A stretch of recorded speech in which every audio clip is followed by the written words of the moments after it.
اسمعني مليح يا طفل، قول هذوك الضبوعات وخاوتك لازم يعيدوا هنا في الدار الكبيرة، وكباشهم يذبحوهم هنا عندي. قول لهم امكم راهي تحلف فيكم. اما كيما على بالك وكان هو المازوزي ما يسمعوش كلامي، لازم انت تقولي لهم.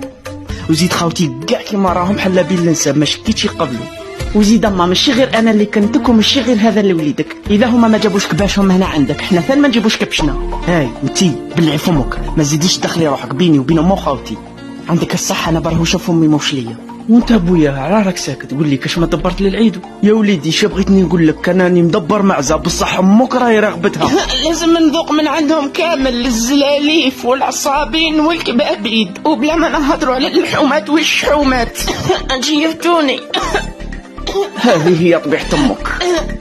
بصح خاوتك قرعوها يا بن عمي، سمحوا فينا. ولدتوا 8 بسلامتكم، 7 سمحوا فيكم وحصلتوا فينا حنايا. ها عيدوا بمعزتكم وخلونا نعيدوا في دارنا آلاز. الزربوطه بالله فمك. هاو انا اثاث ماريو ما عندي لا كلمه لا راي.